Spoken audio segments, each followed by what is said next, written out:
nze bulijjo ndi mugumanyi oyogera n'abalina obuyinza naye twalabye video nga twogera na Natasha Kasuku ani yalese video bage twogera na Natasha kati obuzibu nti aba bayogera ebintu bo amaanyi ganzigwamu nze mmanyi gwe munene wange anti oliriza kati abantu amu bo they are fighting for validation. Me, I'm not fighting for validation. Kati kale sogera na Natasha diro najja ne ngamba nti nsiba naye tewali tesugamba akombo gani chabayirawe webale tokyogera zina lenko gambye ko nti nayogedde ne Natasha tokyogera anga nako kati kale katuchitwale nti sogera naye ndoza serious sinywa oli onywa so ebyo bye batamiza bali bagala badiringe nawe because you see these people balina ebintu bye bagala tukolera naye obuzibu abantu bo bagala kwefuula larger than life kati ne basoberwa they get confused omuntu omeetinze president omunyonyodde twagala kukola kino president n'agamba president alaga olaba gundi y'abayimbi abo eyo ya Kenzo Federation kasita president nze sina project gye nkola mbusima ya tuyamba abantu ku bwerere sigiina era babingamba wano we bali bangamba ku Bruno Kene bangamba Bruno kayamba abantu gwe toyina gwoyamba nenzikiriza nti kituufu sina gwe nyambira ku bwerere kozo ne bane babyogerako yes ate gali mazima gwe toyina gwoyamba sina gwe nyambira Bruno kayambe era simuinaako buzibu I'm very happy with him kuba yakola ffe kye tasobola kukola Bruno K yes wow. So kati bino ebirala ebiddako wano nabalabye babadde batandisewo propaganda bakubira amasimu paka waggulu eyo ndoza kati mulaba Kasuku twabagamba bannaye abaagala ssente bazijjeyo tokyogera nkubulidde mazima gwe munene wange bino katubiyisewo wano Shalom byogerwe lumu abantu baweweere emitima abaagala ssente bazijjeyo bazikozese ffe katusigale ku bino ebyaffe Shalom ovuze Tuareg nga sifunye sezaga nga tofunye ku ssente ezo fe sala yokka gye tusaba era nze ne president byemu mu meeting ayemu byenjagala omugamba ffe twagala batulekerewo embeera ekola ffe tukole emirimu gya kasita batulekerawo conducive working environment because tubaddewo n'embeera eriwo nga tukola ne tufunamu tuze ku butaka ne tugulayo ku butaka ne tuzimbayo ko ku mayumba tusomesa abaana ne tuvugako ku mmotoka ennungi ku mbeera eno gye tulimu eno ati ezo ssente oziraba ezo biliyoni 5 waliwo abantu abazirwanye bayitirivu mu kusooka baali bamanyi bajja zibulokalinga babeerayo mu State House yayisa ekyeyo. Are you in need of reliable services in general construction, architectural design, land and quantity surveying, chain link installation, and property management? Look no further. Smeaton Construction and Property Management Limited is here to serve you. We design, build, and manage properties. For more information, visit our website at www.smeatonconstructions.com or call 0787 943 539. WhatsApp us 0758-821-603 or visit our offices in Nabingo along Masaka Road. Smeaton Construction and Property Management Limited. We rule. Oh no, mumanyi! Omtegera bulungi! King Michael Wuyo! Atuuse ku Serena Hotel mu Kampala nga lumu August musojja atumye King Michael Coronation Concert shilingi $15,000 emmeeza y'abantu 8 ya miliyoni 3. King Michael agenda kuba endongo lukoba ku lukoba hit after hit ekidongo ekitagenda kusirika okuva lw'oyingira okunyumirwa okutali kugere okusanyuka abulikiddwa akabayimbi ba best be bonna ono dancehall star mujja mumwerabireko alina stamina alina momentum alina style oli King Michael wakabi muleeta obwana bu munange yakuba yanzi ba sente nange sazira banandi badde najja dawolai kati gwe werese ndarurabe King Michael Coronation Concert ngalumu August ku Serena Hotel ategekeddwa Supremacy Lounge orona wagirwa Facile Safaris KCB Bank Club Governor Catalina ne NBS Television. You Uganda Communications Commission UCC ekutusaka atakulaba kunyoma olw'okwagala okugatta omutino ku music waffe obuwangwa naddala kadongo kamu n'okumugulira akatale ak'omulembe aka digital all is gold bakabikabi abagikuba nga 3 July ku Sheraton Gardens wano mu Kampala. Freddy Sebata, Dani Mugula, Matia Luyima, Miss Sarah Saga Mwenge, Takubirizi, Wile Mukabya, Masias Warukaga, Freddy Sebare, Gerard Kiwewa, Jigiri, Kasiwa Kapo, Harriet Sanyu, Nabitaka, Betty Nabulia, Aisha Nachito, Bonamu, atakula bakunyoma, okuyingira shinje mtwalo 10 VIP mtwala biyate meza ya milioni 3. Sheraton Gardens asatu mu July. Tutandika sawe mu yakawungezi. Kati gwonobeera wa atakula bakunyoma. Kale mujje tutakale tumekete sente abaliddako balikoleza abwe. Ebyana bikwe national ya nange netya. Figa ki ekyo? Magnific, scientific, gweweereza sente. Ekitigwe lwagidwa UCC, Rosbom, Afromobile, Nesanyuka TV. Atolo ne bitegekebwa. Baluna promotions. Ladies and gentlemen, nze Shalom Haddad Kawesi okuva ku Shalom Health Service eddwaliro ly'abasajja erisangibwa Ntinda outside the village mall atona tuka ku Ndundu complex oba okuba ku simu yaffe 0705271973. Ndine wine balukeza da Juggernaut ya encyclopedia yesebo kasomeko ono abayimba muse 5 rounds and above non-stop kibakitegeeza nti emyetooloolo 5 n'okwambuka waggulu ngatoma ingo ate oyungira muli asajja ambaina challenge bampeza message Shalom mwemba maze sidamu kuyimuka nfuna obuzibuzibu mu mazanya nako nduna kubere soko nyonyogere twakola 5 rounds and above ebyabigoba basomere muko byakola prolonged ejaculation ayongeza omalo tambulo sigalo kyatambula erectile dysfunction asajja bayina obuzibuzibu n'okuyimuka kuba saluti nga munyamu obuzibu mu nsonga za maka 5 rounds and above yabikola. It boosts sperm count. Ayongera abasajja abamu sperm ntono enkwaso zo nga ntono wazaala kati omwana akyabuze olumu amazinga agabusinga bagakola bulungi nnyo. Male fertility abasajja mazzi agazaala agakuyamba kwenye sperm mobility 5 rounds yakola. Restores manhood nerve damage. Nerves obusimo obubera bwafa nga amaanyi gakendera mu kwema mazanga kwesa ku masturbation. Long term and powerful results. Bikolera ddala okwesa lumu paka alla lwali kuyitambulamu. Improves blood flow to penile tissues. Omusajja gutambulira ddala eno omusajja ne gubanga saluti bw'ogikuba oba omaze osigala okyayina amaanyi. Ngaka amaanyi nnyo. Kali ku 0705271973 sangibwa kisaasu kwa delivery mu nsi yonna. Achicigwa! Hey, you need Paso Festival!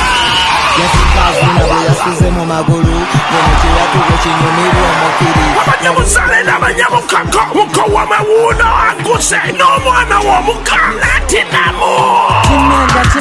kimanja ekitalya mmere kibeera kimanja muyinibase inembalala nga 5 Septemba 2026 okuyingira kugenda kuwa mutwalo VIP emitwalo 2 gold emitwalo 5 ate platinum yakakane eminyeto gy'abanyankole gyonna abayimbi b'omuka ayibambe mujaba w'ekitiribita lili paza lundabe okuba w'eshongororo kati ngambe tedikulanga kulala yunibase inembalala nga 5 Septemba 2026 yelili pazo festival.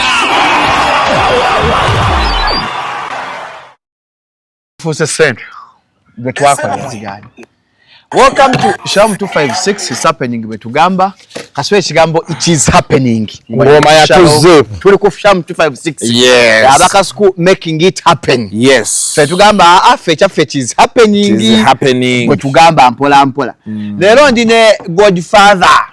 Uncle Keikuku yes omusajja atava ku nnyonyi omungereza omugerman atufuna tuze bwebwe Kasuku bayita tekyetaagisa ate Uganda etukoze eki obalabalamu the opportunities which are outside there mix ejiri ebwewe ne wano tusobola ogikozesa tukyasobola ogikozesa kati tuli mu global village buli kyeweetaaga kati tulina okusooka ne tukolera ebintu wano kati ne tulyoka tulaba ate twongeddeko tutya kuba olaba naye ebweru ebyogamba ebyo abantu abasinga olaba buli lwogenda ebweru olina okubeera bw'oba togenze nga expatriate nti ogenze oba bano abagenda nga omulimu already weeguli olina okubeera nga ono muŋŋambire kaateekeko ekifaananyi ku gundi Roni ku show gaseko thumbnail omutwe ngutaddeyo mugamba tekika ekifaananyi so mbadde nkugamba nti okujja ng'ogenze nga expatriate oba kati nga bano abagenda nti bagenze ku kyeyo mu ddungu eyo bawa naye bisigadde sisitimu ya Uganda engeri gy'erimu weesanga ng'olina okusooka okuddayo osome wakiri emyezi 6 bano bagenda ne masters baani in different fields basooka ne baganda sooka oddeyoku emyezi 6 no masters addayo n'asoma okubringinga up to speed ne system eyaabwe batambulira kubanga wano tukola ebintu naye tuli abitsa tetuli ku standard eri for example abantu bakola research naye research ayinza okuba tali up to ekyetaagisa wali ebintu bingi ogenda omumalirizanga olina okusooka n'oddayokko timanyi wa masters abeera amaze owa masters because of the standards kati olaba waaki baleeta iOS waliwo gundi certification alita iOS nasema gira banga eri ku 9002 or something like that bagezaako okulaba nti byokola bimiitinga world standard kati wano abantu abasinga tetulina iOS ezo International Standards Organization ISO kati ekyo kitegeeza kuviira ddala mu administration how you run your company ebyuma bekibeera kati nga ffe wano softwares byani birina okubeera nga biri ku standard eri bali gye bateekako kati bw'obeera ne kampuni yo eyo beera solo trading ne companies endala biki because babeera bala nti standard international standard ogifittinga mu bufittings kati wano weweebuuza university zirina IOSO ziri mmeka oyinza osanga ne Makerere tegiyina osanga ne Makerere tegiyina so education system yaffe emu ku bizibu byeyina eri more theoretical than practical kati yes bojja wano bakozayo emyezi 6 orefreshinge olusi 6 olusi mwaka otegeere practical bit otegeere their way of life engeri gye bakolamu ebintu kati wano tulina abasawo bakutendeka kujjanjaba abaana naye osanze omulwadde w'ekifuba omukulu ate omuliko okitegeera eri tebakikukkiriza ebweru obujjanjaba kifuba obeera wa kifuba tebeetaaga kukusanga ku singa newosanga amenyese okugulu tomukwatako ne bwoba nga okimanyi okujjako bino byebagamba mu first aid byani ebyo kawa general doctor gyebali I don't know okay but general physicians gyebali awo bakola ebyabwe naye bwo specializing nti oli surgeon obeera surgeon away from first aid bwomala okugaba first aid tebasuubira kukusanga nti gwe wabadde ojjanjaba oyo paka oba okitegeera kyeggamba kuba oyinza omuwa wrong prescription ziri ensi zibelievinga mu specialization ojja obalabe wano Uganda tulina akajanja olw'okuba muli mu system y'ekyuma ono yeerabidde oteekako akasaanikira gwe ogenda okateekeko omulimu gwono gwakuteekako kasaanikira gwe gumusasuza kaleme kateekako alabe ekiddako gwe kola ogugwo okitegedde so kati baddayo abantu tebasomesa ebyo kati ogenda obalaabalamu ove wano osooka ogendemu ebulaayi wano weetaaga okuva nga either ovuddewoko ne ssente zo n'ogenda ebulaaya ng'olina ky'ogenda okugattako nga kasente k'okalina n'ogenda nga gw'ogenda kwekolera bibyo naye bw'oba ogenze nti ogenze byakuyiiya ebyo byagatta olina kubanga wano kiina engeri gye kigaanyeemu wano nga ntuukidde mu ntebe za kyali zange kyali wange osula mu kooki awo mpolampola kinzibuwalira kikuzibuwalira ate bo kooki nabo bennyininyini kati ati ebulaaya basobola okugaa nti ennyumba eyo ya muntu omu ne babasangamu 3 ogwo nagwo ne gubeera 7 ennyumba z'ebweru ennyumba z'ebweru bazimba standard nti ekisenge ekyo kirina osulwamu abantu 2 babasanzeemu 3 gwe nteekamu ate eddeeka kati ebyo byonna olina okubyogera ng'ogenda obbikola bebakuwa pamiti nti wano tukuwadde kukolerawo kino bw'oteekako ekitali kyawo ekyo ng'oba owedde obeera oyidde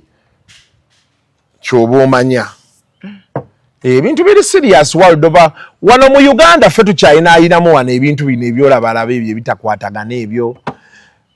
ffe tukyabiyinamu naye ensi endala zatambula dda ziri serious nnyo nga bw'okiwulira zaavaawo bwe tuli ffe zaavaawo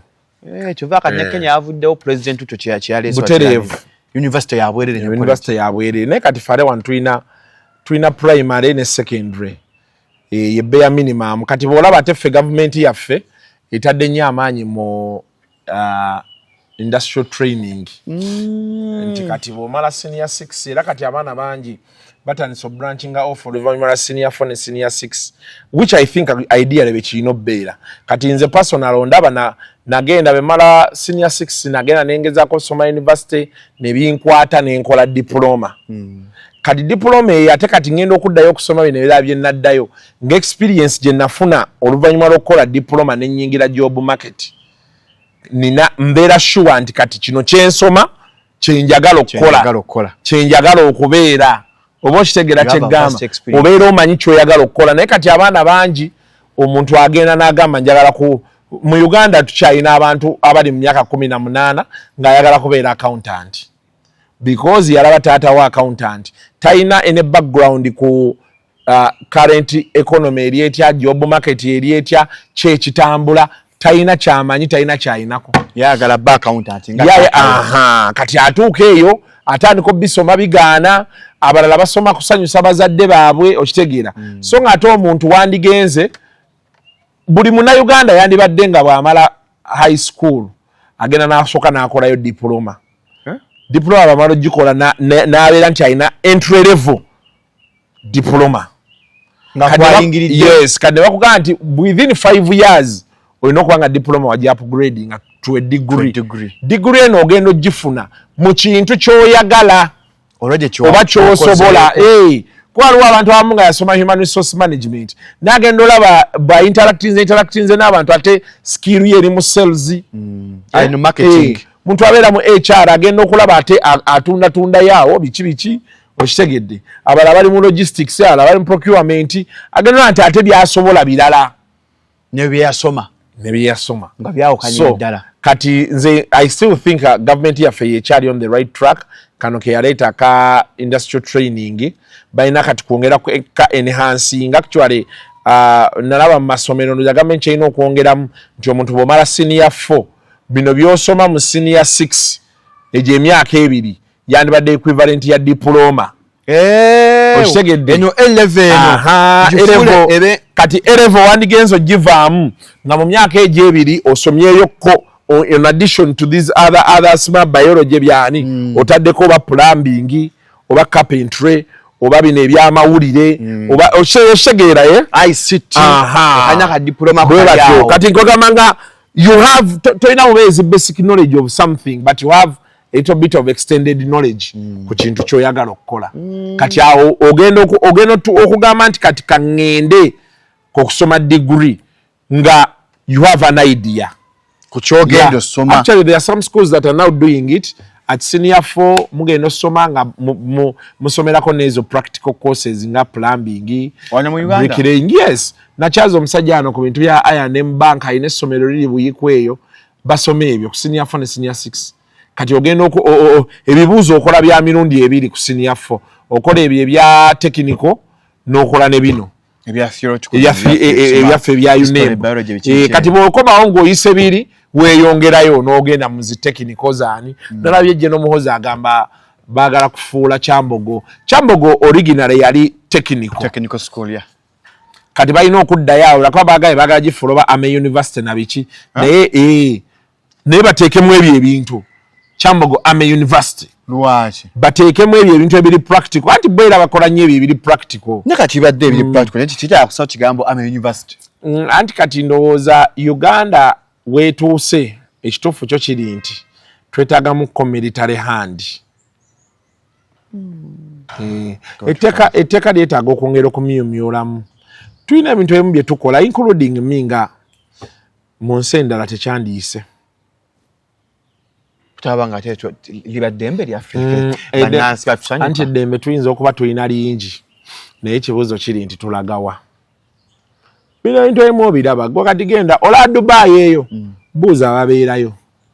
Dubai n'okusuula obusuuze akacupa akali awo tebasobola kukakola Ffe tugendayo bino bye tugendayo ntugenze simamu holiday kulambulambulamu tosobola kasuulawo lwakubanga nti kati bba ekyenjawulo kye balina zimoolo dustbin ziri buli wamu balinayo osuula kati obeera ofuluma n'ogiraba wali dustbin n'osuulawo ate balongoosa every maybe 4 hours 6 hours bajja ne bajjawo kasasiro bwe batyo kati systems ezo tuzeetaaga okujja wano zikole and the only way such things are going to work walina obeerawo iron hand oba bakuba enduulu nga mmwe nga wakubidde enduulu KCC kati era kati ne KCC obalaba era bwe banaamanya nti waliwo omukono gw'ekyuma oguliwo tewagenda beerawo omuntu ayagala tuula ku pulaani ya muntu mwezi mulamba pulaani teyeetaga tuulako mwezi omuntu ayagala kuzimba kizimbe mwina bye mwagala mu biina aleese pulaani eno mwetaaga tuula n'omugamba nti kati denda kino kikyuse kola booti wano kola booti at most week pulaani erina okuba ng'evuddeyo naye bwogera n'obabuuza abali ku ezo boodi simaye za pulaani bakola ki babeera omwo oyinza n'okusaba mu ofiisi tebabeeramu mu Uganda tukyalina abantu n'abeeraawo kati baminisita bo baba bagugumudde okitegedde kati tuzzaako ba PS permanent secretary ab'ebitongole kati bwe tunaavaawo eno wansi Basalo Mushana ayina ekintu kye yayogera naga nti obuzibu buyinza obutaba waggulu ekyo kyamuvumiza but he was saying the truth nze njagala nkubuulireko Shalom nina musajja wange Kanyike mukyala we yazaalira Kawempa awo mu ddwaliro nalaba ebintu awo nagendayo okubalambula nga yakazaala ndowooza olunaku nga lumu ne ŋŋendayo ebintu bye nalabawo ne tulina family member affe Hawa mama Shamim yazaala omwana ne tugenda awo emulago mulaba naye ne bbuulo oyo amaziga ne gaagala okumpitamu yazeego ng'omwana muzadde premature bamuteeka mu kyuma ate ne bamugamba tayimu y'ekyuma eweddeyo kati ate alina omuteeka ku kifuba ne ŋŋamba mwana ng'ate sente tuziyina sente weeziri just tulina kufuna ekisooka nga be ŋŋamba bulijjo ffe nga ffe katwafuna omukisa nti bano aba PLU enjiri yaabwe etambula bo nabo balinga abalwanira ffe ng'oggyeko bino ebyobufuzi gye bali abakambwe naye obalaba nti baagala ebintu bikole gye n'omuwozi baba ayogeraga nti kino kwera kino beera beti okitegeera challenge yokka gye mulinako y'engeri gyakuttemu ate bano ab'ebyobufuzi bano but ezo ensonga bayinza okuba bo balina ensonga zaabwe sibiwagira ebimu enkwata gye babakuttemu n'ebisigadde naye shauri yako that is a discussion for another day but what I'm saying bw'olaba nti bavuddeyo nnyo okuteekawo embeera ku bintu bingi era olaba kati omuntu ffeffe nnyini omusawo gwe tumanyi nti wa gavumenti asasulwa ffe ne mutuula ne mumulinda saawa babagambye alina okubeerawo saawa emu n'atuuka 4 aye n'abalaga nti bagenda ku kyemisana tagenda kukomawo olwanyusa agenzi otegera kyenkunnyonnyola it's bad nze nali Lubaga ne jjajja wange era jjajja wange omujja Lubaga mu ddwaliro bintu ebyo I'm telling you it's a private hospital but I was very disappointed in Lubaga ngate eddwaliro lyaffe abakatuliki jjajja wange bamutwala jjajja wange atandika okussa obubi ne bamutwala baatuuka Lubaga ssaawa zaali 3 omusajja nga tewaliwo emergency kwa yatuukira ku emergency eno tewaliwo wa emergency aze tewaliwo waaki abantu nga beetooloola era kigambo emergency weekiri nga weekiri waliwo abantu nga beetooloola awo nga beetooloola emboozi era saagala ginyumya ne abantu nga bali awo beetooloola nga tewali abakolako nga tewali Lubaga hospital gye nkunnyonnyola ne tufubutu n'endyoka ntuuka bwe natuuka ne bannaye Kasuku beekubizaawo nange ebifaananyi nga amaze okukulaba ng'ozze tebannamanya nti ono mulwadde gwe ndi naye nenyimirira yali ku sayidi ne tubeeraawo olwo jjajja bamutaddeko bacupa yali y'amazzi bazze musaba bamupimye pressure batandise okujampinga to conclusions ne tubeerawo natuuka ssaawa 4 ne tubeerawo 4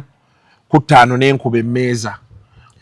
ne bandaga nti kati awo batandise okujja okubaako nga kye bamukolako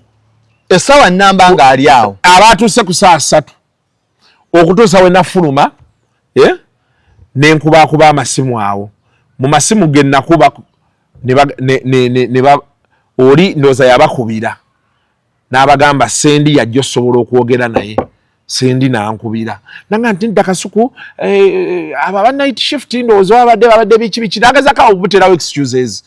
naga naye nina gayi gwenkubidde ndo oba gayi wabo baye yo wachi oba customer client oba biki n'alyoka jjo omuvubuka kyaje ne balyoka oba mukebera biki nenkubira aba life link kuba nanyini life link kyali wange ne medical superintendent wabo ba alinga akulira ebyo bya medical omukyala mumanyi ne mukubira ne munga nti omanyi mbani nya mumpereza ambulance jajja tumujje mu Kimewane Lubaga mumulete kusawa meka naawo sawa zigenda mu 7 ogwekiro omusajja olampolota wano ne magano ne ngaba no benali nabo ne ngana naye kuba engeri gye tuli abakatoliki nga bawoza nnyo Lubaga ne jjajja ngamba kazaaka Lubaga ekola yezejjanja abantu nammwe babajjanjabiddenga wano biki ne mwakale tewali buzibu tujira ne banyinyonnyola simaya kati tugenda mu shiftinga tumutwale mu walowe VIP yabwe eri waggulu awo kizimba bakita Cyprian specialized something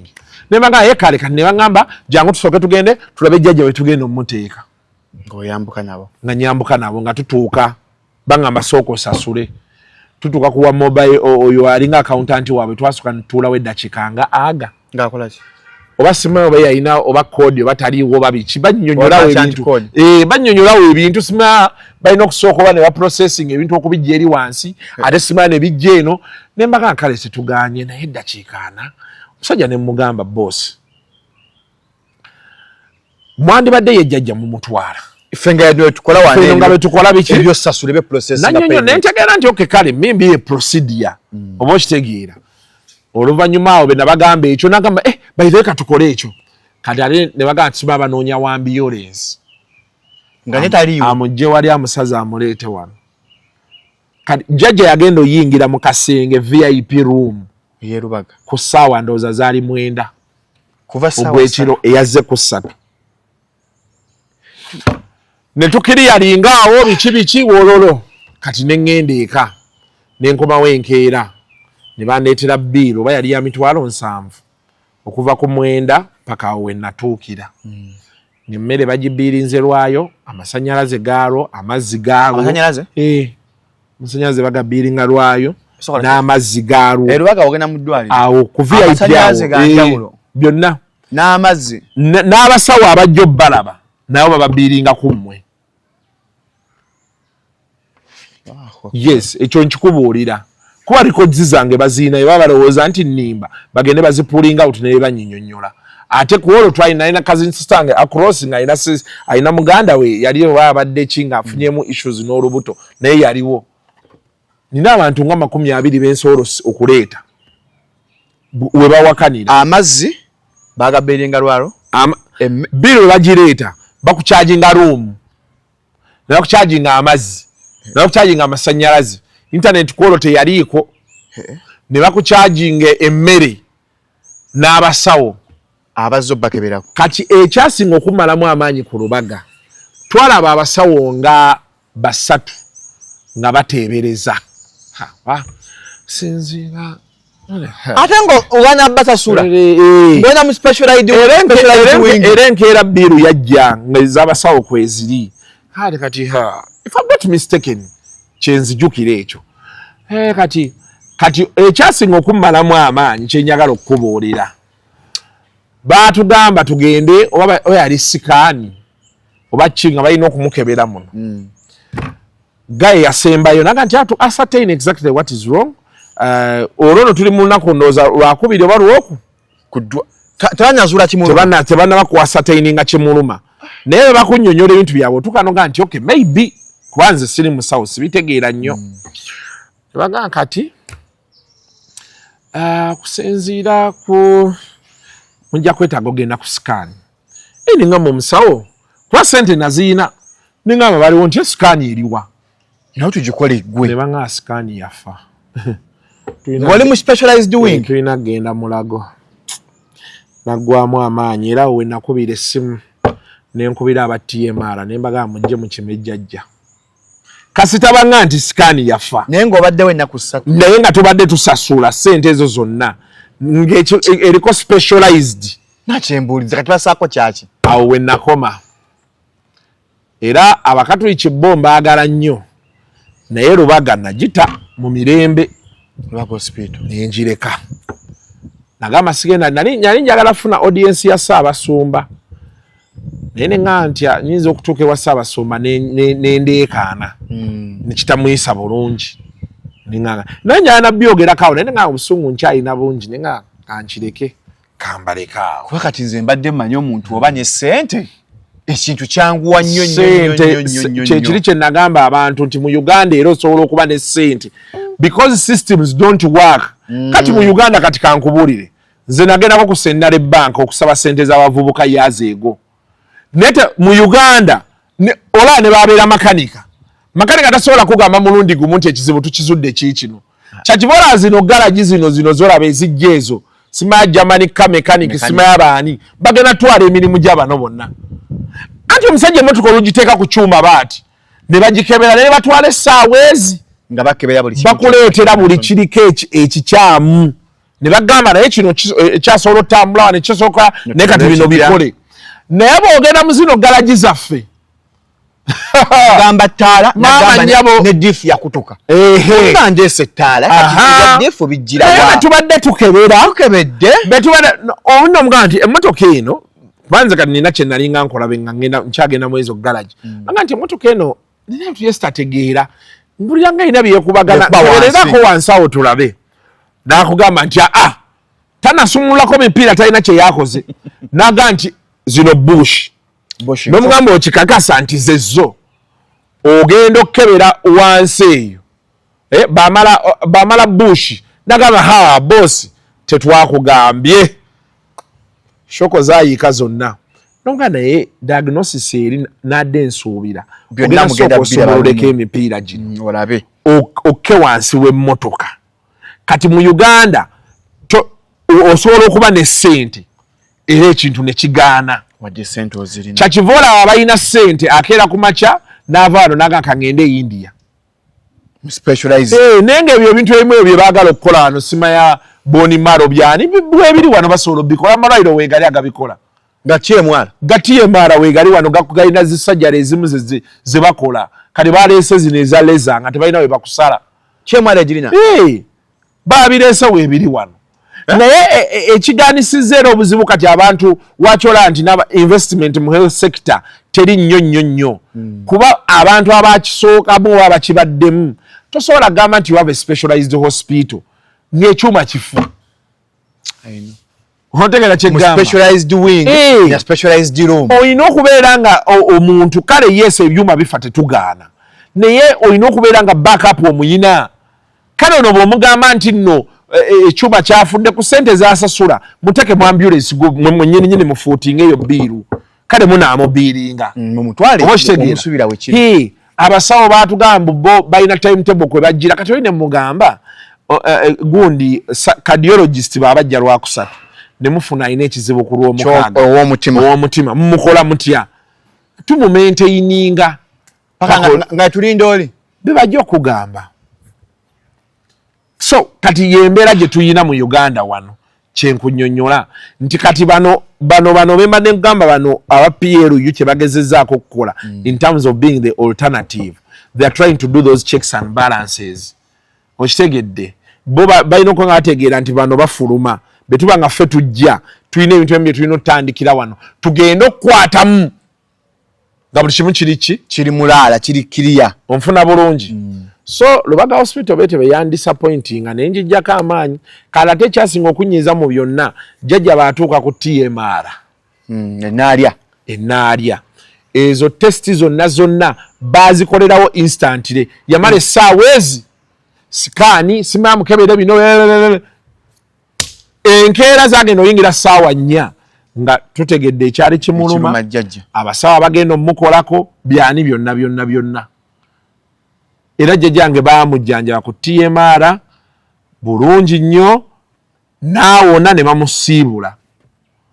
najjag n'agenda eka hand of God nebaawo kuba twava mu ddwaliro nga baloni agifuuwa bulungi nejjula ng'anyumya ng'aseka ne bamuvuga ne bamutwala nga atudde na mu maaso anyumya abantu abanyumiza buli kimu kwegamba ne bwe twandibadde twagalaga nti oba ki twagamba nti Katonda yamuyita n'amugamba jangu tetulina muntu gwe tunenya nti ono oba yakola ki oba yakola ki ne Lubaga siginenya but that time ebintu bye nalaba awo byamalako nnyo tutaga list omukono ogw'enjawulo obwo katinanga alaba kati Mbuya ame hospital webale bwe tubijja kukolebwa nga ebinyo okukolebwa webale whatever Mbuya ku ame hospital waliwo ebyokugiraagira ebyo omuntu bajja abeera zzi anti wali okolera ku odani odo omuntu afa ne bakubuuza kyekyabaddewo lwaki nina musajja wange e Bungereza yasoma busawo kati ali mu Uber yangamba Kasuku nga nkoye ebibuuzo by'okwewozaako yali mu ame hospital yali mu ddwaliro yangamba nti abazungu omuntu afa nga Katonda yamuyise naye ne bakola autopsy ne balyoka batandika naye kano ate kali ne balyoka bakubuuza ebibuuzo bagamba bannaye omusajja yafudde nti kituufu yafudde naye nga ebibuuzo bye bakubuulizaako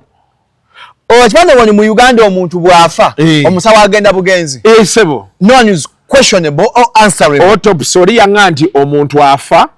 ne babaleetera autopsy ne batandika okubabuuza ebibuuzo ne babagamba omulwadde bwe yajja yali atya n'okola otya n'oddawa dakika kyatwala mmeka ngamba Kasuku obusawo nabusoma naye yaddayo mu Uber era yangamba kati ayagala ku upgrading atandika okuvuga ebyo ebimotoka ebinene naye nga musawo mu sente nnyingi ya graduatinga naye kati avuga Uber ng'akoya agabuuzo butereevu nagamba system y'abali eyina checks and balances zeeyina nga mu buli mbeera oyina kukola kituufu oba bakulaba oba tebakulaba mukulu wange bwe yafa Shama tugenda mu Dusaye Mulago ng'afunye accident bwe twagendawo abasawo bayeka baali busy n'abeerawo kuba bamutumira ffe nga tetumanyi kuba saa 7 ez'omutuntu ffe twategeera saa 12 bwe baatuwa amawulire nga teri yamukozeeko byebyo bagenda tukwira essimu awo tegedde tudduse Mulago kati ngende bansindikayo ntuukayo mbuuza wano abasawo bambala pink babeera abasawo bannansi aba bambala pink mbabuuza mbagamba amanya bangamba manyi bekangamba isn't he dead si ali wali eri nga yeye nga yafudde kati kyeki kyemanega nti obuzibu waki ffe tubuyina ffe ng'Abannayuganda nze saagala nakunenya bakulembeze tulina otandikira ku ffe tulina otandika oyoola ku basawo omusawo akwatibwe olina okuyoola omusomesa nga olaba byakola tobitegeera waliwo ebintu ebijja nga biri a bit technical beyond us but you have to ask a doctor a civil servant why are you coming to work at 10 when you're supposed to be here at 8 or 7 najja ku 10 ate nga n'okulaba TikTok n'asoka n'abeera okwo n'abeegayiriza mwe nga mutudde muli awo embwa mulinze master w'embwa ajje kwegamba mulaba they are doing you a favor sula emisolo and this is what bano bannammeere kye bali mu kutulaga balaba naye kati ffe tuli wano tubanyigiriza tubavuma bali mu kutulaga nti tolinda ffe omuntu ng'oli eyo genda obuuze kaawo lwaki oluguudo luno baba yali nkyagi omubuuze nti mwatuka bino bintu atulina mufiya ombuuza kati kiddako wano kati kyeki kyengambye bakansala tulonda baaki ba LC1 tulonda ba kansala LC1 kansala ye muntu asokerwako wano kansala ino okuba nga asobola obbakunga mwegugunge Kalasira aganidde ku kkubo bukyanga twera beegugunge paka ku district bitambule mu mawulire paka ku mukulembeze olaba bisolo sigala bwe bityo bivaawo bijja vaawo naye kati ne kansala obeera awo kansala temumumanyi ow'abakyala tebamumanyi otegera kyegamba malonda ali wevu tamanyi gwe walonda ate nno ekyewuunyisa kati genda kugamba olaba budget engeri gyeri broken down genda ku ministry ya gender labour and social development tewetaaga genda wala nnyo buli kimu weekiri they allocated this money for this money for this fe obutaagala bwaffe kusoma na kumanya tetusobola genda ku ministry ya finance kumanya nti kati baweereza ssente zino bagambye zirina kukola kino ziri beeziti kino tetwagala fe tukuba bukubi nduulu era bwe tusanga abamanyi okuteekawo embeera ne banyiganyigamu ku baamawulire ababatiisiza ababaliisizaayo omusajja we bambi agagawadde ebizimbe byabizimbye nti akola ki enjiniya w'amazzi ku disitulikiti eyo naye nga bwasula za apartment nobagana naye enjiniya w'amazzi ku disitulikiti afuna ssente mmeka naye Kasuku muyina ennugu kati sawo akalimu k'omusajja akakuluma tekannuma naye mbabuuza bubuuza enjiniya ku district ow'amazzi alina apartment nnya ekyanja kkungu ssente mmeka zaakola ekyo kitegeeza nti alina waazibba kati ffe tufunyeemu n'otuuka nga bakugamba nti oluguudo olwo lumaze emyaka 2 terukolebwa ne muli comfort mu muntu ulaba lunaku mu taxi ne mujja ebinnya ne bibakuba ku ssente zammwe ewatali bantu n'osanga enguudo zaakolebwa talina bayitayo oluguudo olubeerako ne wayitawo essaawa nnamba nga wayiseewo piki na bugaadi okiraba enemakindi ebuzigeeyo okimanyi newasembera ddala gyasiika sumbusa enguudo nkole butereevu yonna enguudo nkole kati byebyo ebizibu bye tulina kati ffe nga ffe abannayuganda oluusi twagala onnenya abakulembeze naye President Museveni yes tusobola omunenya tusobola ddala kati kulina ebya political prisoners ne baani ebyo yes tujja munenya we understand politics and survival biki ebyo bisikadde naye gwe tunnyonnyole they allocated this money zigende zikole kino zakikola okozeewo ki ku ssente zaffe tunatandikira ku ffe omusawo baatuuka ku ssaawa 2 mubuuze waki otuuse ssaawa 2 ani gw'omanyiira it is your right because ssente zimusasulwa zimuweebwa ayambe mmwe bwe buzibu bwe tulina obwo zino ssente ziweebwa omusawo ziweebwa enjiniya ziweebwa ani kuyamba mmwe bano abasawo abakuba n'empya abalwadde nga omusawo akubira kyoluyi nansi bakuba empise yola nansi the nurse is not doing you a favor okitegedde kiringa bwe tugenda mu zino restaurant sinza kati ennaku zino bentuula mu restaurant dakiika 2 nga sinnafuna kyendya ngenda oda nebembera nga nagikoze I move and go it is my money you're not doing me a favor nobody is doing me a favor I'm paying for that service bentuuka awantu era nze nina abantu benjogera nabo obulungi because I know kiyamba nze okuba nabo okitegedde era tosobola kunsanga nga ndeekaana I know what I'm doing okitegedde so ffe nga ffe kirina okusooka nekikomawo eno ewaffe kyobola nalaba abaga nti kati bannammeere simala babbalamu manyi essomero lyabaddeko nga abayizi 35 bali akkira emu eyakawunga kati kyenkunnyonnyola naye kati awo tunenya ssomero ba gavumenti etaba buyambi Kasuku tunenya ssomero awo obuyambi bubaawo so ezibaweza akawunga ne bazidaivatinga ateekamu ekirungo ekimunnyo yes n'agamba oteekamu ki naga munnyo yes nga kyekirungo ekirumbi byanjalo yes kisoboka kati kale katugambe gavumenti kati bo bakozeewo ki abazadde bakozeewo ki gwe ku masomero ago muzaale kigwalira bakuba enduulu nti gavumenti wakimuliisa bubi abaana baffe because we pay taxes okitegedde gavumenti yajjawo tebaali bayita civics nze nasomako civics mu senior 1 yali subject yali civics civil education ekusomesa responsibility yo ng'omutuuze bakujja eno wansi ng'obimanyi political education ndala eyo naye nagikola waliyo civics yaliyo mu masomero gavumenti simanyi wakikosi eyo gundi subject ya physics bagijjawo what is your role as a citizen to the country kizabagikomyewo and what is the role of the country to you kati civics be yafa yensonga waki waliwo abalowooza nti omusawo okutuuka ku ssaawa 4 akuyamba omala kufa n'otegeera nti ate nze yali nalina omubuuza ebibuuzo ebyo I'm telling you basinakufa yes but now you let me tell you you go to katigenda ali ku TMR nze nali nnyonnyola abantu ze jjange yabeerawo ku TMR abamujjanjaba nga bayomba tubatukiriza wadde omukwatako muno munaaza ne babagamba omukazi yabadde tugamba omuwala zijukira yalina mubiru n'agamba bannaaye omulimu gwange guŋŋamba kukola kino mujja kungobya bwe mba mumunaaza n'agwa wansi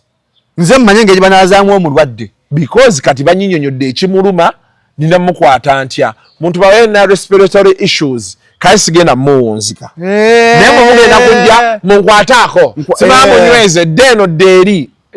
byebiri byenkunyonyodde abazungu bye bakola kati ogendawo ng'omuntu takuyamba afiiringa value for money naye kati akasente yensonga lwaki abantu batutta abaana baabwe mu international schools ne babalangira akajanja era ababatwala mu international schools sometimes it's not because the international schools teach a lot no but tebaagala kubeera nga abeeguya nkweguya nti nkweguya onzimbidde osima ogenda mu masomero gano oli metron n'akolaga nti yali bize nnyo ayogera naawe bwe yeetunuza eri musima omwana naga nti metron tomugamba bwotyo ajja kunkuba twakyanga kasi kyaffe nga maama waawuliza kasi kyokusinga gwe omwana gwazaala nze ati sisobola nze nsooka wuliriza mwana bino bagenda okuga nze kati ola mutabani wange sirina first grade gye mubanja nze njagala ayite anti nkubuulira ffe baatubanja first grade twayingira wuliriza ng'emikolo gyonna gibanja first grade I want the child to learn njagala ayige I want the child to learn omwana talaba ka video kano ne bwakalaba twagala first grade oba eya single digit anti wuliriza first grade oba gifunye oba tagifunye kati olunaku olwali tulina abantu abafuna zi first grade abalala bafuna first class degrees they cannot comprehend a statement nti oli abagambye temujja mu ofisi yange munoonya mirimu nga mufaanana be mutyo bali mwezi endowooza omulaba kati yawaye NRM yaliayo kati first class degree ye emugasaaki because you see the whole reason why we get this education is to be practical with it mu English babayisa listen learn otegedde babasomesa ebintu kuviira ddala eno ku P1 nga byonna birina okubuildinga okutuusa ku muntu gw'olina okubeera otegera kyenkunyonnyola okitegedde kati olunaku olwaleero sisitimu yaffe eyagala aboobuna era osanga bagamba mbuno kati okuwa ekifo wano ebuddo olina okuba nga wafuna buna ne bafubutuka eyo yonna yonna mwaga amasomero abalungi ne balyoka batufuuyira shisha ne batufuuyira shisha abafuna obuna nga bafuna 18 shisha namuyita muno nirako nasanga era wagwakola akalimi kajja bwe kati I said now so 18 now 2020 nakugamba banteeka ne mu new vision ndowooza ondaba that is useless a hopeless human being no I'm telling you it's a hopeless human being the world is now looking ensi tekyanoonya bayita bibuuzo looking for people of solutions noonya abantu balina solutions zibasobola yes kati nze omwana okumusaa first grade ya P7 olw'okuba asoma photosynthesis kati photosynthesis nze yali anyambye ebyo first muganda nyamutwalira muzeeyi magala abimunnyonnyole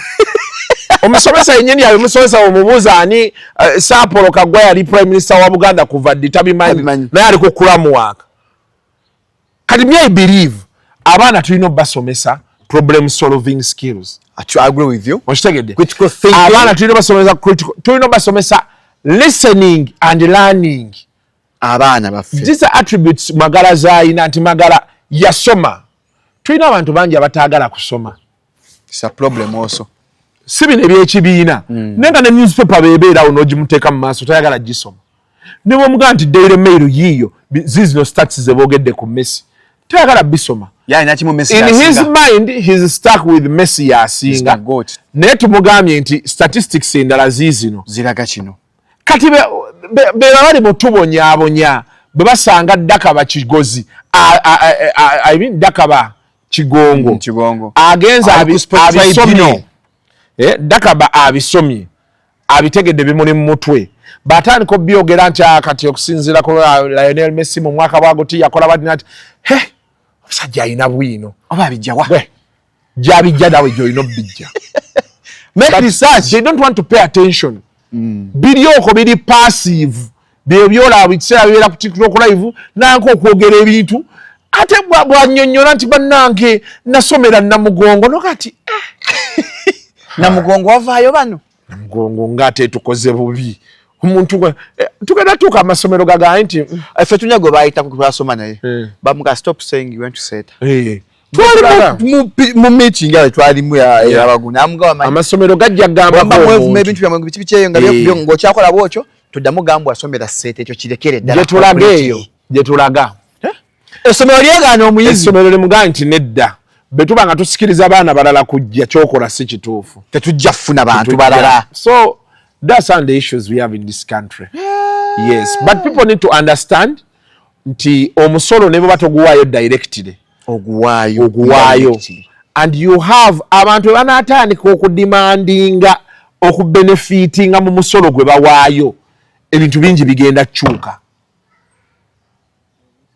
naye biyina tandika naffe bana bakulembeze no ku top bwe banaalaba nti tuli serious nabo bajja kuba serious Nekada akulembeze bakyalina embeera egamba nti Abannayuganda banyiiga mukko wiiki wabawo ekibaddewo ne bagenda ku kiddako bakyasogga amafuta g'akakaaga ebitaano amafuta g'akasanvu naye nga lwaki tugula amafuta g'akasanvu ku bigambo byonna bye baatusuubiza ne batugamba amafuta tegalituukayo kati g'akasanvu kyokka ne tusigala nga tuli very contented tukyayitawo nanto kyo kyogerako nze kyogerako ne bagayagala John Kalaki anti wuliriza kwogera ku kintu you went overboard now obuzibu obuliwo ndoza ekyo tukifuna bubi tewali gwe bagaana kwogera as long as what you're saying is the truth abantu boogera buli lunaku wano kasi kuyinza okola video nga banne amafuta g'ekyanja ga kasanvu lwaki amafuta gali ne baga bagala John Kalaki tewali ajja kikubuuza bano abasudiya bano aba creating a fear babyogera naye okubuuza nti amafuta ga sente kasanvu kati obuzibu kati bano be bayina ennaku zino bwe bokutandika kiri eyo kireegagamu kyokka amafuta ga kasanvu awo wasinga obuzibu awo yasamiridde kasita obanyonyola nti banaye aba KCCA emirimu gijja baggwako tujja menga sure gibaggwako kuba kasasiro wakitavaawo kasasiro ajja vaawo bulungi ekyo tebakiinaako buzibu yes bawulira bubi nti ate kati abyogedde ate abantu bajja naye babeera bamanyi nti ge mazima yes so mu kusoma kuno mu civic education internet efuuse internet ennaku zino kasuku n'omutimbagano n'okukozesa amasimu ne kamera should also people be taught how to use their phones and cameras of course in reference to n'abimama kamiliyoni yes mu kuziika nga si musanyufu ne ba tikitoka of course abantu asomesa okukozesa amasimu gaabo of course waliwo omusajja eyagamba kolomu ba earmarkinga ssente z'oyigiriza lwakuba nti obuzibu obuliwo nti kati programs ng'ezo bwe zijja Abannayuganda tebakyalina trust mu bintu ebyo era ogenda omaliza nga Abannayuganda abasinga bye bagamba bye bituufu waliwo omusajja anti kyenkugamba waliwo omusajja yavaayo n'agamba nti bagenda yigiriza abantu okunywa kofi kimenyawo kuwa example ekyokuyigiriza abantu okunywa kofi kituufu kituufu lwakuba nti kati ffe kyeki kyeggaali nti ffe tetutegeera oba ne bano tebakinyonyola bulungi bantu okitegeera ate then of course mubamu ne internal fights when you go to Brazil is I think the biggest coffee producer in the world if I'm not mistaken naye kofi waabo abasinga omunywa ba Brazil bannansi nnyini bebadde biggest consumers of their coffee Ethiopia wano naye ensi zombi babayigiriza buyigiriza okunywa kofi babayigiriza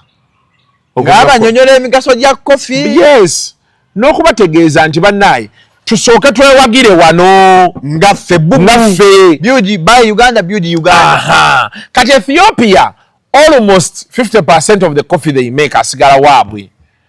Kati kitegeeza nti omuntu agenda omulima na biki market yali assured agikola ki weri egenda sigala muno kati ne balyoka ba exporting nga kyeba exportinzeeko okitegedde. Kati okubasomesa okunywa coffee babalaga nti tuwagire ekyaffe. Coffee benefits za coffee ziri ki kati ne bakulaga nti coffee osobola omunywa osobola omunoona osobola omukozesa nga kino osobola omugatta mu kino kati ne tutabeera ku kimu kuba baga nti tugenda yigiriza abantu okunywa coffee omuntu alowooza nti kunywa kwokka bw'okimanyi nti waliyo ka coffee ke batabula twabeera waliwo musajja Shafiiki Kayima Gaye yalina restaurant awo ne wali ekireka nerabira erinnya lye twakolako konaye partnership naye ng'alina ka coffee akakutabulira kati nibe kati kabeera mu kakopo be kati n'okayiwayo likaziina ly'oba ogenzeemu effumu kati bino biputulwa batakyetaaga yalina ng'engeri gyeyali akatabulamu nagamba kaweemu essaawa kakuyingire mu mubiri kakofi nga kawana yes n'osooka otuuya nooti effumu ne lireega likaziina okitegedde kati abantu baffe obuzibu bwe tulina nti ate bafuna ssente batandika okuyitaayita abantu abatategeerekeka okitegedde ne bayita abantu abatategeerekeka neyaga kati olabe kati ng'ebyo byokunywa kofi bye bijja because ffe tuli bakubi banduulu tebasobola tuyita mwe muleekaana ogenda olaba balina abantu be bayiseeyo batategeereka ebyekisiru omba mujje Ethiopia babeera baawano n'abaawano omanyi abantu baffe kati wano social media waliwo kye bayita numbers ne impact olina numbers naye zirina impact tulina abantu wano bwe bati tulina omuntu ng'ayina ba subscribers kati ngenda kuwa example Kasuku Live erina ba subscribers egenda 30 basabu naye video mmeka zennina ez'emitwalo 3 guno omwaka temuli otegedde kyenkunyonyola naye nga basabu bali abega kati waliwo kye bayita impact ne numbers byawukana nti waliwo omuntu ng'alina YouTube channel ng'alina ba followers be kati ngenda kuwa example ng'eya Kasuku nti Kasuku baayogera ku YouTube channel nti wali poliisi eremezaawo emmotoka KCC eganye okukola kino bagenda kujja babitereeze kuba balaba bawuliriza oba abantu babira abawuliriza kati ate waliwo eyagenda ne yeeyambula ebifaananyi bye mu kutambula ne bamufollowinga nnyo ku TikTok olw'okuba ayina 1 million followers naye amanyi oteekayo video ng'erina views 10,000 otegedde kye ngamba kati bagenda kunoonya 1 million followers abakolere kye baagala because bo bagenda laga this one has 1 million followers but what is the impact of that person agenda kuterayo video yo ng'erina ku TikTok ng'erina 250 views kyokka akolaga 1 million followers so people rush to use these people they don't want to look at impact yeah you have numbers what is the impact oje baita impact journalism otegera kyenkunyonyola so kati ne wano ku social media bwekiri nti bandibadde basomesa ekisooka gavumenti yaffe yandibadde ekwatagana n'abachina ne bajja ne bakola amasimu smartphones a basic smartphone eriko maybe a certain amount of GB RAM nga kugamba a stable phone ka 8 GB RAM si iPhone si kitegenda ku freezinga nenga it is you know all of sumo we bakola mu model bu duplicate models bakwatanga iPhone ne bagiduplicatinga tebateka ko buli kimu ne bakola ki kati ne balyo kababala nti bano tugenda ba contractinga bafulumye 50 million phones mfuna ne bakola distribution ya esimu mu Uganda esimu eyo nga buli lunaku bagiteekamu ka setting nga tekabuuka ka dakiika 5 kakuyigiri kakubuulira essimu eno bagikozesa batya oba obubaka bwa gavumenti bwe yagala okuyisanga oba olya nkajjanga ka adi weebale kaze nga bakayisa oba emirundi ebiri mu lunaku oba gumu kati nga bino obudde bw'okulonda okugenda okulonda weebale kati ebweru waliwo app ezimu ze bayina za gavumenti mu nsi ezimu gy'ogendako ne bakuwa weather update traffic update wano toyitawo wano yitawo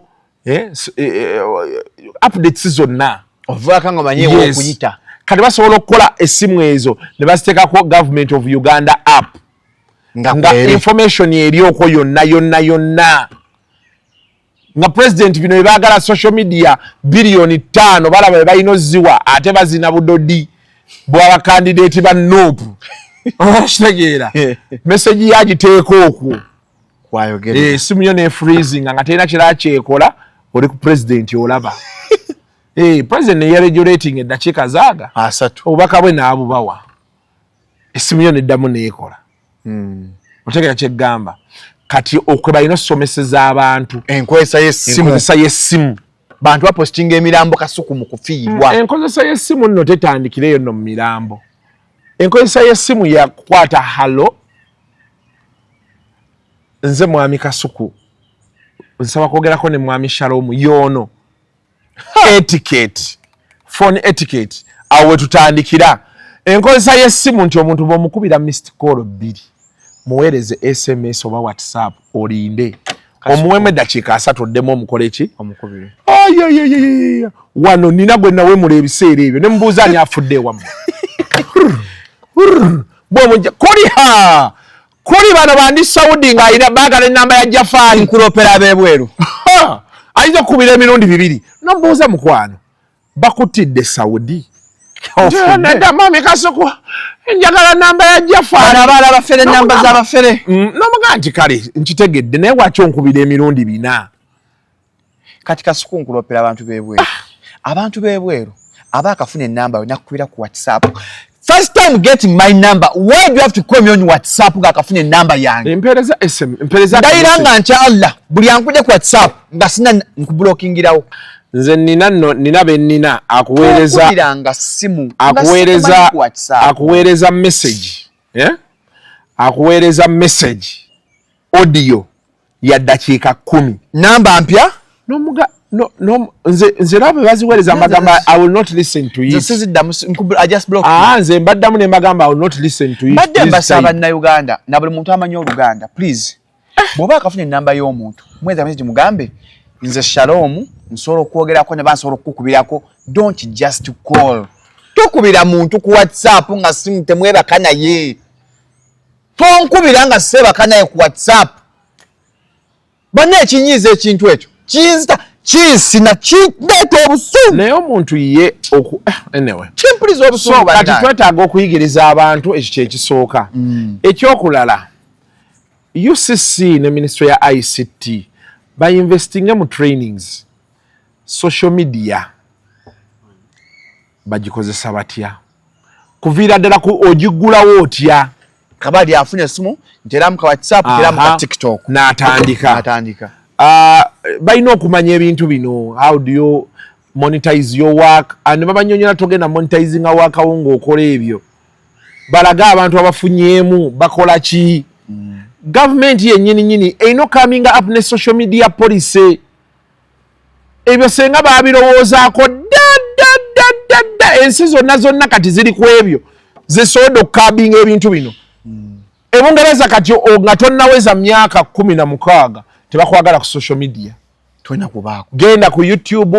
gugundi sigala ngola katuni ku TV byani baade babuuza kati abaana banaakola batya ne bagamba packs tugenda zongerako TV programs tugenda zongerako ez'abaana ezo ze katuni simanya byani byonna tugenda byongerako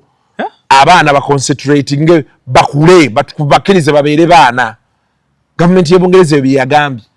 neffe wano nina minisita gwe nali njogera naye ne mugamba tukoyo owulira kasita president ayogera the youth ogenda wera buli omu omanyi the youth nomubuuza tunyonyole gwe oyogera youth kitegeeza ki gwe nga what interventions omanyi abavubuka be basinga obungi abavubuka buli omu ayogera abavubuka nobabuuza abavubuka batunnyonnyole mubayambye mutya wano mu Uganda abantu boogera abavubuka emyaka 10 nze natandika emboozi y'abavubuka ogiwulira mu 2006 baboogera abavubuka Government nefulumyeyo oba Youth Livelihood Fund government yakola ebintu bingi yateeka ssente z'abavubuka buli wamu naye ozifuna okadde nze nagenda ku Central Bank awo okwagala okufuna ku ssente z'abavubuka no zaali baziteeka eyo nga buli lunaku omusajja alina kyansaba ekipya noonya nno ssente meka kakadde nga kwotambulira ak'abavubuka obonaabona Uganda naye Uganda tukyetaaga okuorganizinga ebintu bingi tukyetaaga okuorganize because kati omuntu omuvubuka ow'emyaka 2 omwagazi ekyapa akijjewa omwagazi omulimu bateekayo ssente naye nga nze abavubuka naye bakwetaaza okuba nga olina omulimu kate siina mulimu kati olaba njagala ssente newone ntandika omulimu ate noba n'employment rate ebintu bya gavumenti eno bannaayo otuuka nogaa why kasita goodwill bagitulaze batuliko bawa abantu baabwe be baagala nze natambulira ssente z'abavubuka Central Bank eyo eri awo ku gundi Lubaga ku church akasajja kaali kampi beekati namaliza nenkazza ku bbali nenkagamba nakavuma amabina ng'okozesezza tti nakayita soko gye kasobaire kangamba ngenda ofune financial card ekakasa nti tolina we wali weewozesente biki ene laka government yamala netuyamba kati yateekawo eyo embeera balina interconnection bw'ofuna loan waliwo system gy'ogendako kati bw'oba ogifunidemu I&M bank wa Absa asobola okulaba nakagamba soko gye kati gamba naye amagundi ogamanyi ogalinga ne mu account yo giggalewo nale zigoddewo na account ya Centenary nomugaa giggalewo ne mugaa giggalewo naye bakyampeereza happy birthday oba banjagaza kisimanyi nange nabbanga gye navaako naye buli kaseera bakuwe mankyali awo ne bampe kale ebintu by'abakatuliki kwegamba onyiiga n'otuuka n'obusungu ne bubanga obukuluma n'ojjukira bakatuliki nobakambaleke naye n'omala ogenda kati n'ogenda mu Kairo bbanga si y'abasiraamu nalaba kati balina banka oba salaamu baga tukuwa tokomyawo interest siba biki kati n'omala ogendayo bayinza okukola ebintu awo bakuyisawo wanogamba bannange avuka lwomukola sente mu salaamu bank bali mu zimba za apartment wano yali amukundukira ddiiro ya Salamu Bank eyo naye kati gwe Kasuku opowa mangu bwoti wavudde ku 5 billion zaffe n'ogamba abazaagala bazitwale nakooyeemu saagala bintu byakunteeka ku bunkenke mwana nze obulamu bwange obulaba njagala nnyo neneekolera ebintu byange byenjagala at your own pace see at my own pace but I just want to do what I want that is me era be nafuna liwe eddeno okwekozesa nenzesa ekikowe nti kale kati kankole nga nkola byange okitegedde kubanga waliwo ebintu emu byolabanga kati ng'osoose n'ova ku bino waliwo omuntu akumanyiira nga teyandikumanyidde bannakuyanse muntu akumanyiira olw'okuba babasuubiza ssente n'omusanga eyo otambula gwe Kasuku ssente za n'omutunuulira n'ogamba nakuyanse eno no teyandimanyidde nolwa nakuyanse eno tabanze seesimbawo nze seeteeka ku minzaani weepimamu kkonola abantu akufiirako seesimbawo kinnemeseza ebintu bingi naye sikyesimbawo nabireka bwe nali noonya akalulu kawujja nagendako mu newsroom ya BBS kebakuwujja nendaba waliwo yali ambuuza ebibuuzo neŋŋamba nja kukomawo olulala fulumi neŋŋenda mu ya NBS eyo ginasanga oyo omukyalo oyo abadde MP w'Emityana Joyce Baagala bambi yanyaniriza bulungi era ezimu ku nsonga ki mwagala yanyaniriza bulungi biki nangamba naye kati Kasuku olaba kintu kino ne twogeramu awo then nanyanjulira ttiimu yawo mu newsroom nendaba abanaku nga oli akubuuza ekibuuzo n'omutunulire nga tekyaliko n'enfuufu yazze atuuya okuva eri taxi erina we yamutadde ajenga atambula mpola mpola alyoka yambuka amadaala wali we baali wali ku Media Plaza wali wa kugondi ekamocha nembaga nkanzire ngenda siri mugagga nnyo naye Katonda wantuusizzaako ko nina ebintu bye sitakyayagala ng'okumanyira kubanga nze banzalira ku mulembe gwa Museveni okitegedde zantu nina ebintu byenda bye sitakkaanya nabyo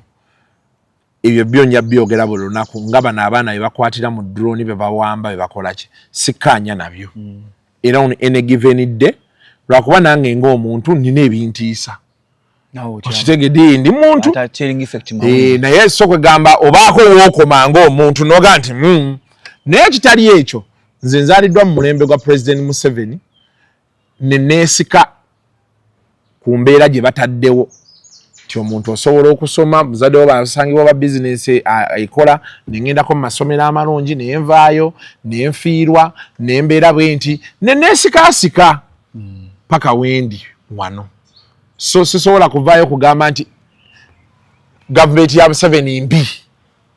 entirely yes inamu ebizibu byayo naye sobola gicrucify era nga n'amaka gonna banga bakitegedde so kati bemanga mpisemu eyo process esala yange nsabeemu enembeera esigalewo ekisobozesa okuba nti tukyasobola okukola n'ofunayo miliyoni zo 2 oba 5 n'ogenda n'oliisaako abaana n'obaweerera n'ogenda kyekisinga okuba important kati bino ebirala bino oba miliyoni 4 oba 5 oba ki tetusobola kubeerawo ku bunkenkerwa zo tubeera tujja sigala mu byaffe bye tukola kwaffe era nakati nze nkubuulira President Museveni bemusanga ng'oggyeko bino bye tugamba musima tulina omukubayo ku luseke biki sente ze kisi kyekintu kyensinga okwagala I'm telling you the truth twagala 5 billion anti kati wuliriza 5 billion zo tuzaagala era yazituwanga zo nze kyengamba abantu kiri kimu I don't want to be held at ransom because of 5 billion waliwo abadde bankubira ab'NRM era kati Kasuku wagenzeeyo eyo yes nagenzeeyo nze nadde sigenze ku mukolo gwa Nuupu nze nagenze ntambi yatugambye mujje mumperekereko tunoonyeze muganda wange akalulu n'atunnyonnyolera nga nange kye nandikoze kuba yamuweerera webale amuweereddewo nina bakyali bange abasobola okujja ne bankolerako zi big up gundi Kazibwe Kaponga yagenda nayimbirako Ajaruna Kasolo ku Gondi kulwaleze nga tetwawulirako we bamucrucifyinga balinamu abaana n'ebyana Kasolo yajja ku show ya Kapo n'atuulawo kumpi paka kuggwa nga tetwalabako nga bamucrucifyinga just antwalira baagala kummanyiira okitegedde bafunayo kakuwaabwe bajooge okufa obufi bamugezezzaako naye alakira akaluba kati ezo sente oziraba ezo biliyoni 5 waliwo abantu abazirwanye bayitirivu mu kusooka baali bamanyi bajja zibbulokalinga babeerayo mu State House yayisa ekyeyo bayera waliyo incharge omupya eyajja incharge omupya owadde day to day running of that place olowooza omukyalo yayagala okumanya ebyekisiru anti ate abo yabagamba nkooye ne bagamba bannange tulina okubaako bye tukyusa okukuwulira nti watutte investor ogenda mujjako ssente abantu bafiirwa emirimu awo buli lunaku ekiri awo waggulu awo ekiri munda awo kati waliwo abaali babitandise ebyo mukati katubayambeko naye mbagamba bannange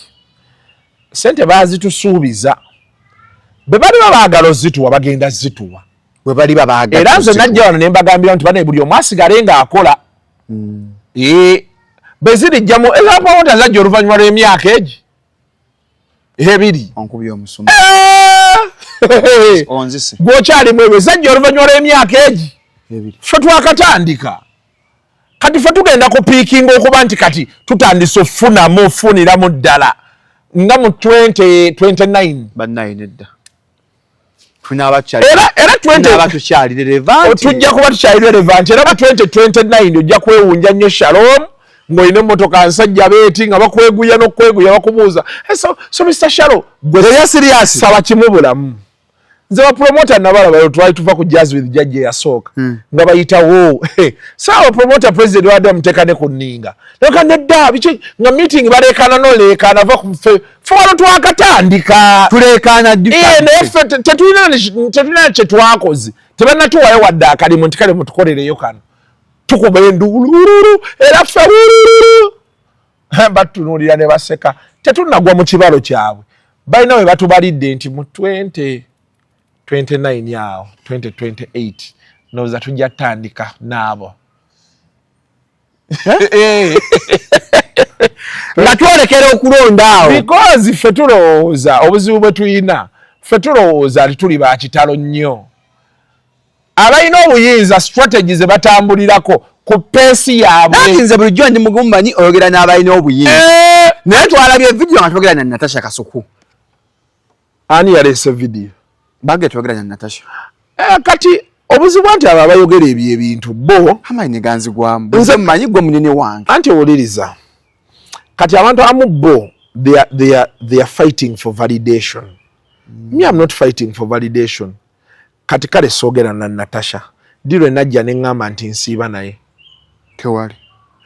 tesugamba akombwa gani shabayidawe webale tokyogera zina nkugambye ko nti nayogedde ne Natasha tokyogeranga nako kati kale katukitwale nti soogera naye ndoza serious sinywa oli onywa so ebyo bye bibatamiza bali baagala badiringe naawe because you see these people balina ebintu bye baagala okutukolera naye obuzibu abantu bo baagala kwefuula larger than life kati ne basoberwa they get confused omuntu omiitinze president omunyonyodde twagala kukola kino president n'agamba president alaga olaba gundi y'abayimbi abo eyafikenzo federation kasita president yagoba bana ab'eŋŋambo bonna genocide yejjako abo baani baatandika oluka ekintu kyabwe empola nze ne gye bakirukira mmanyiiwo abantu abayogera ne Kenzo okukola ebyo ebintu Kenzo yagenda okusinkana president eventually okumubulira ya federation byonna waliwo be baatasikinga mukole bemuti ne bagoba ekintu kyabwe empola paka we bakigusa obuzibu bw'Abaganda baffe abamu bo balwana nnyo kakasa bufa balino ffe tumanyi balino mmo enensi si yakakasa Shalom enensi yakakasa Shalom waliwo abasajja nga olunaku aspendinga miliyoni 10 mu Uganda wano ng'olunaku aspendinga miliyoni 10 oba personal oba on personal items oba on work items oba ki 100 million nezigenda naye ye yamanyi return on investment we zijja fe Shalom bino byolaba bino byetujja bino byetusaagasagamu naguze engatto nola abantu nga banyiiga nataddeyo juzi nataddeyo yaguchi oli n'agamba bano bali mu kukola investments otulaga ngatto ensi togiteekako maanyi relax sanyukirako Kasuku omugambe webale kwambala ngatto ya Gucci webale kuba smart webale kuba smart ogende kukiddako kuba jalumu omutwe ffe bino byetulimu bino tukyerimba kati walaba speaker nga buli kiteeteeyi kyayambala baleeta erije yakigula nga kiri mu 15,000 mutwalo gwa pound kati oli ali wano aleekaana olw'okuba ayagala genda afune miliyoni 10 waliwo yayambadde ekiteeteeyi ky'omutwalo gwa pound se miliyoni 45 oba miliyoni 5 ate aliyo keno tambula ate atambula bulungi lwakuba nti Abannayuganda tuli classless oli akitunuulira nagamba kino kiteeteeyi kinga takitegeera okitegeera naye ng'okisabudde okyambadde abasajja ajjayo engatto ng'agisabudde yakakadde gwe koonoonya osasule renti nade nyinyonyola dodaawo nga mugamba nade mugaki nenjogera ennyumba ya miliyoni 1.5 naye mu comment ng'omuntu agamba ennyumba ya 1.5 Uganda bagipangisa ne bayalaisi kwa nekyani okitegedde nenga waliwo akyewunya naga nti kamu kitundu mbeera nsasudde ennyumba yange oba emyezi emeka ng'oliye kyagamba nabyogerako ne Agi Kapo ne banvuma ogenda fiira mu muzigo osasula otyakamu ekitundu oli otulo kati abo abantu abo bw'obasanga fokasi yaabwe olaba n'abo abasajja ati bali mu gavumenti bakyagadiringa n'abantu kati bagenda nga baasama buli kimu ono njogera naye siba nabadde wagundi era kati bw'owuliranga omuntu abyogera sanyuka nnyo abajja sigalawo baatyo. There is serious business going on in this country, by the way.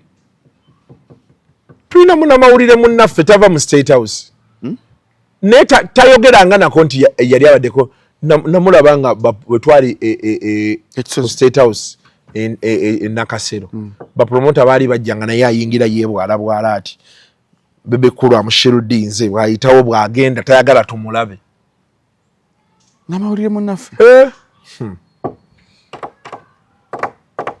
Ne project zaaliko zokka ku bitongole ebyenjawulo muno musajja mugagga nnyo alina ettaka Entebbe ku beach. Entebbe tuli naye wano tubeera naye wano tubeera eno mu byakisiru naye biki abo kati bw'osanga ng'abo aboogera ebyo mugambe ekituufu soogera naye nze kirungi sibagamba nti njogera naye nze kati ekikulu kya byonna njagala ssente. Okyazaagala? Nze obulamu bwange nze noonya ssente. Kuba bw'ozimba akalina ng'eno oba obadde oyogera ne General Muhoozi oba obadde oyogera ne President oba nedda kalina yeebaawo ezimbiddwa era ogenda kuva gy'ovudde okomewo mu kalina. Bw'oba olina ssente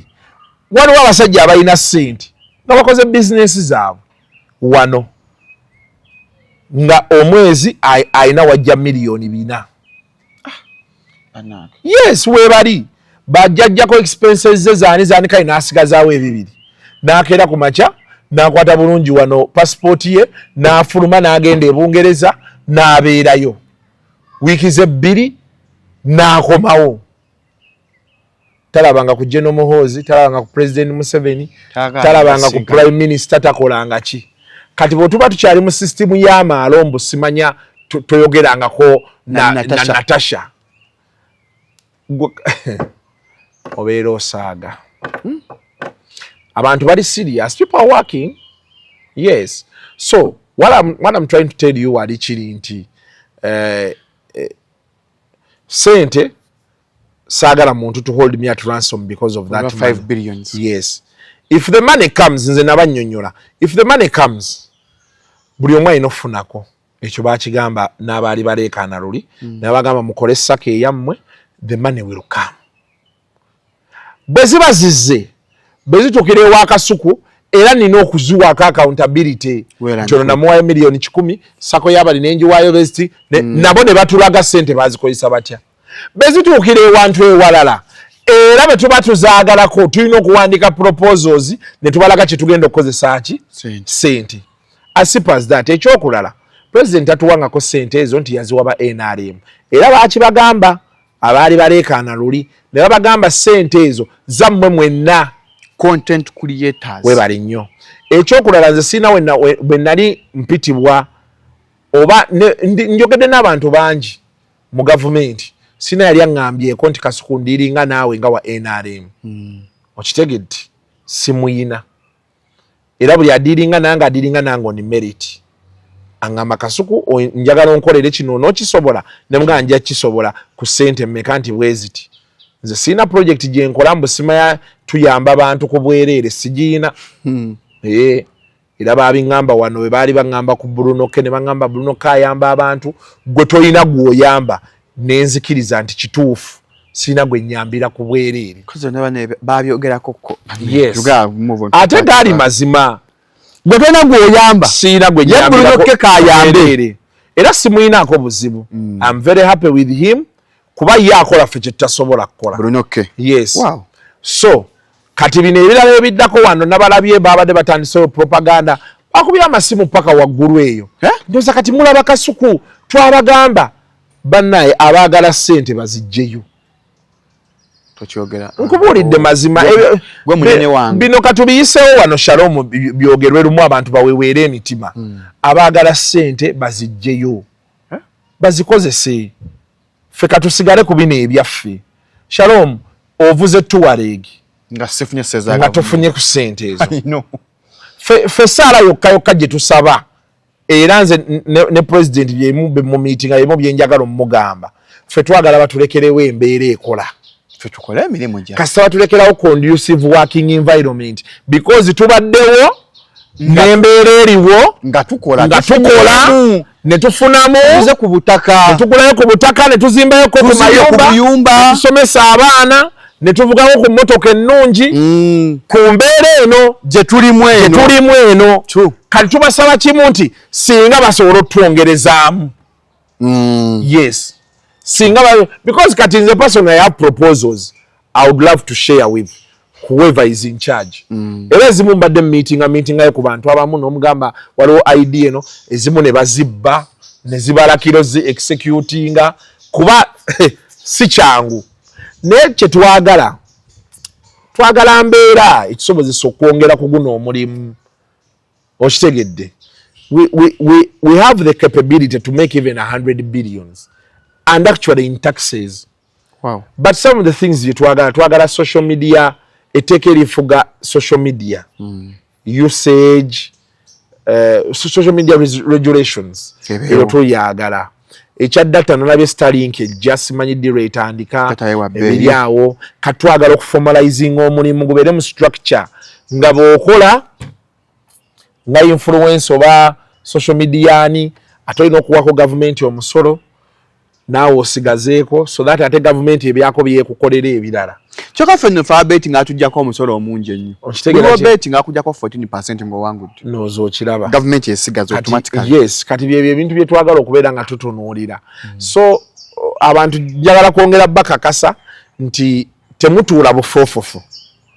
temweyuza waliwo abandabye nga nzinira ku candidate oli candidate muganda wa Ntambi kyali wange ampa akantu ku bwereere bwe yansabye okujja nenzija. That's the least you could do. Yes, that is the least I could do. Kati bino ebisigadde if that is what you want to fe mutuyambe buyambi kale bemba mwogera ku ssente ezo nga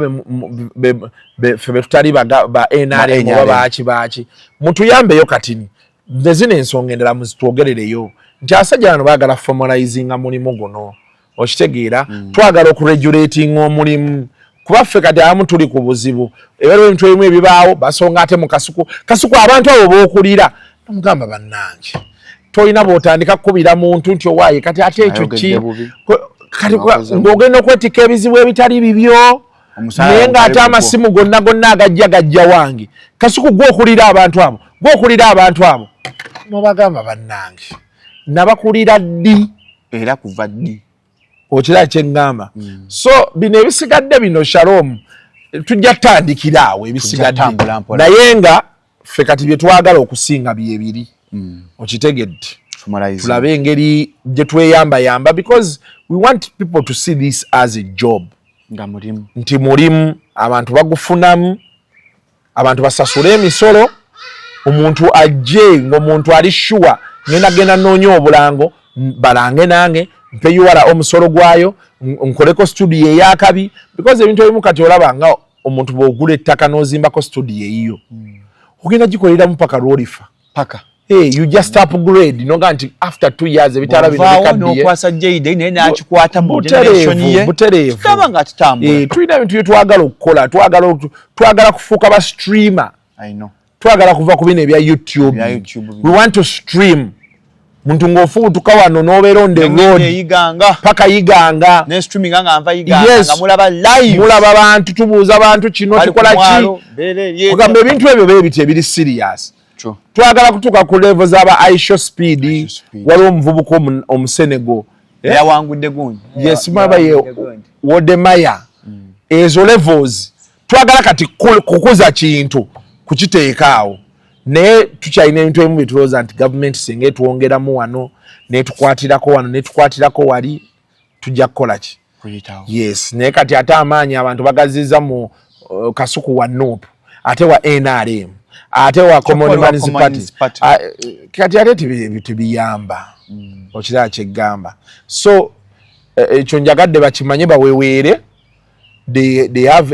every right chance okujustifyinga waki bafuna naye batuzzeeyo ffe wali kyetwagala tusobole okulaba ekintu kino bwe tugenda okikwatamu ate tugende mu maaso yes Friday eno tugenda back Shatton Gardens awo mwatakulaba akunyooma kadonka mu concert funa ticket okuva ku CBS reception Jude Color Solutions Papa Sport VIP table ebitongole milioni 2 milioni 10 ne milioni 3 ate gwa ordinary nganze emitwalo 10 ne emitwalo 2 VIP kuwasa Junction Media Studio bakube bifanyi omukolo n'okwanjula byonna tubikolako kuwasa Airtel Pay *857# tasubira emisolo gya government taxes ne traffic fines byonna Simiaton bazimba amayumba plans amayumba bananyalwa ni interiors beyambiswa kuzimbira ennyumba ennungi ng'oli bweru ku 0758821603 basangibwawo Kampala